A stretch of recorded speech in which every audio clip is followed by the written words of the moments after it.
Jangan lantas kemudian ketika ada persoalan seperti itu tiba-tiba menyalahkan Belanda yang jelas-jelas menyimpang dari naskah-naskah yang saya sebut tadi seperti Geger Spehi. Kemudian Babat Panular yang ditulis oleh Pangeran Arya Panular adalah kisah yang kemudian muncul dalam websitenya Majelis Taklim Darul Hashimi.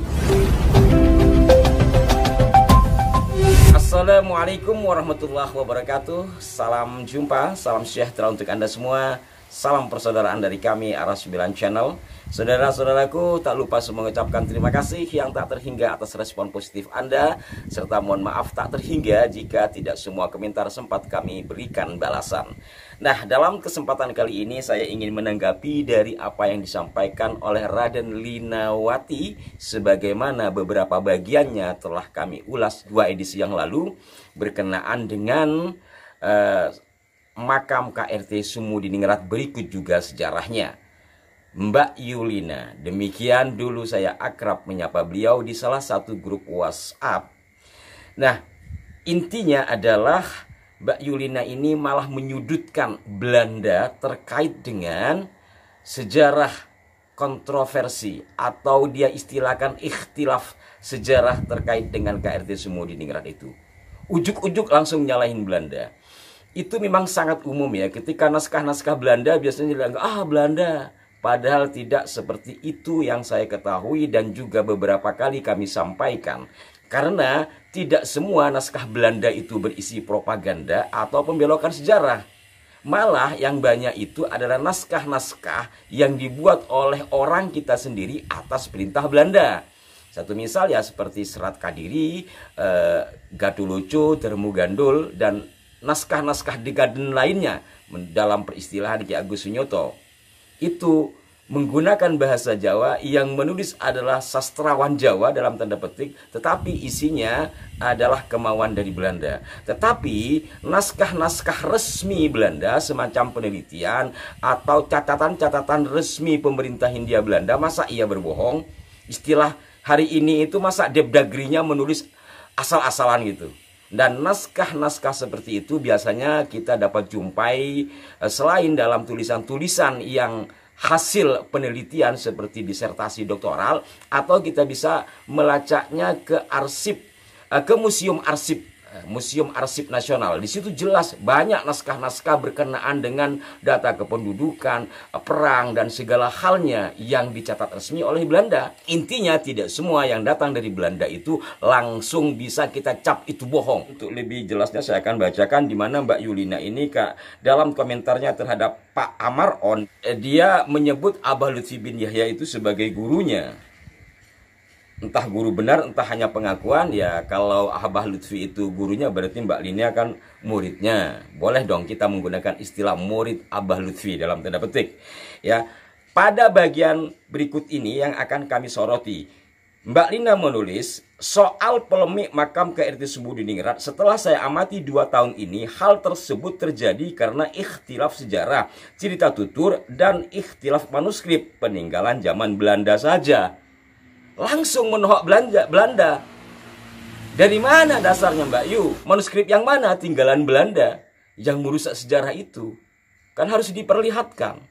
Kalau naskah-naskah tradisi itu tidak ada yang mengatakan bahwa KRT Sumudiningrat itu adalah Habib Hasan bin Toha bin Yahya dan dimakamkan di Lamper Kidul. Misalkan umpamanya dalam Babat Panular, Pangeran Panular itu menulis sangat rinci dalam bentuk kidung, dalam bentuk sastra Jawa. Kemudian juga dalam naskah yang ditulis oleh Pangeran Mangkutiningrat, yaitu naskah Geger Spehi yang kemudian sudah diterjemahkan oleh Perpusnas, itu sangat rinci. Lalu naskah yang mana kalau dikatakan ada ikhtilaf manuskrip? Ini manuskrip dan primer semuanya ditulis oleh pelaku sejarahnya dan tidak lama dari masa peristiwa Geger Spehi. Artinya tidak lama dari wafatnya KRT Sumudiningrat.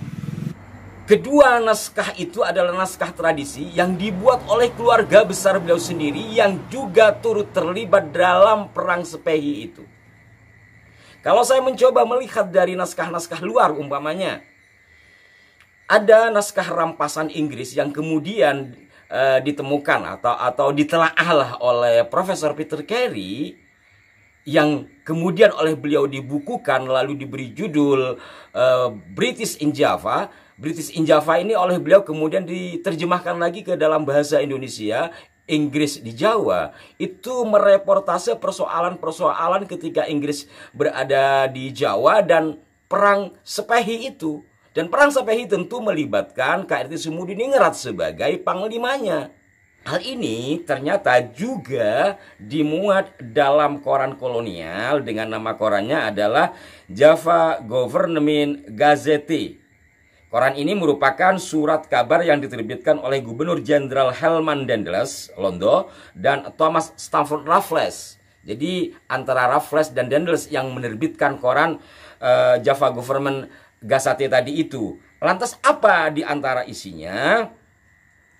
Bahwa dalam edisi ini Java Government Gazette volume 1 nomor 19 4 Juli 1812 diceritakan kematian Tumenggung Sumudiningrat yang ditulis dengan ejaan Tumo-ogoong Sumoot Diningrat. Dilihat dari tanggal terbitnya, koran ini terbit sekitar 14 hari setelah selesai geger Sepehi, yaitu 18 hingga 20 Juni 1812. Lalu Londo yang mana? Naskah tradisi jelas tadi setidaknya 2 naskah yang saya sampaikan. Kalau nggak percaya ya silahkan nanti lacak naskahnya itu sendiri. Kemudian silahkan beli bukunya Pak Peter Carey yang judulnya Inggris di Jawa. Biar mudah untuk membacanya, tidak perlu menerjemahkan lagi. Atau tadi koran yang saya sebutkan, ya, kami tampilkan di layar, silahkan dibaca. Lantas mana? Londo yang mana yang merusak sejarah tentang KRT Sumudiningrat? Jangan lantas kemudian ketika ada persoalan seperti itu tiba-tiba menyalahkan Belanda, ya. Saya tidak memihak Belanda, tapi dalam sisi ini pada bagian mana Belanda merusak sejarah KRT Sumudiningrat? Kan harus jelas. Yang jelas-jelas menyimpang dari naskah-naskah yang saya sebut tadi seperti Geger Sepehi yang ditulis oleh Pangeran Mangkubumi, mbah buyutnya Raden Tipio itu. Kemudian Babat Penular yang ditulis oleh Pangeran Arya Penular, atau dalam naskah-naskah yang ditemukan oleh Peter Carey yang kemudian diterjemahkan menjadi Inggris di Jawa, atau dalam koran tadi adalah kisah yang kemudian muncul di media sosial atau kisah yang berada di dalam websitenya Majelis Taklim Darul Hashimi. Misalkan dikatakan bahwa KRT Sumudiningrat ini memiliki nama lain Habib Hasan bin Toha bin Yahya, yang dia tidak wafat ketika perang Geger Sepehi itu. Yang wafat adalah adiknya, yaitu Habib Ahmad bin Toha bin Yahya, yang katanya makamnya ada di Jejeran itu. Sementara Habib Hasannya hidup. Kemudian Habib Hasan KRT Sumudiningrat ini belakangan tahun memiliki tugas ke Semarang untuk menghadapi pemberontakan di sana.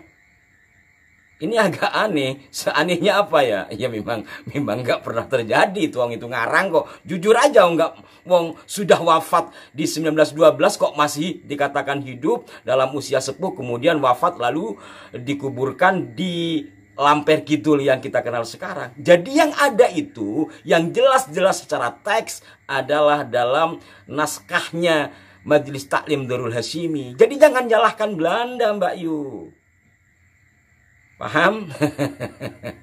Semoga ini sampai ke Mbak Yulina, karena nomornya saya sudah nggak punya dan fotonya pun juga saya nggak punya. Mohon maaf kalau saya tidak tampilkan wajah beliau di sini. Tapi bagi Anda yang biasa main Facebook mungkin sudah kenal dengan Mbak Yulina ini. Dan tentu juga bukan hanya pada Mbak Yulina, juga pada Kiai yang di Ngadep Dampar itu, Kiai Haidar Hasan, atau siapapun yang masih menganggap apa yang disampaikan dalam website Darul Hashimi atau yang disampaikan oleh Aba Lutfi terkait dengan Habib Hasan bin Toha bin Yahya itu adalah KRT Sumudiningrat. Silahkan baca berbagai naskah yang saya sebut tadi dengan jernih, karena sejarah itu adalah sesuatu yang terjadi pada masa lampau. Maka itu kita harus mendapatkan naskah-naskah yang zaman atau naskah yang mendekati. Dan dalam Geger Sepehi ini naskah sesamaan itu banyak. Tapi masih ada yang membelokkan. Bagaimana jikalau tidak ada naskah sezamannya? Mungkin akan lebih banyak yang membelokkan. Demikian, mohon maaf jika ada kekeliruan dari apa yang kami sampaikan, dan berikan masukan yang konstruktif di kolom komentar. Sampai jumpa. Wassalamualaikum warahmatullahi wabarakatuh.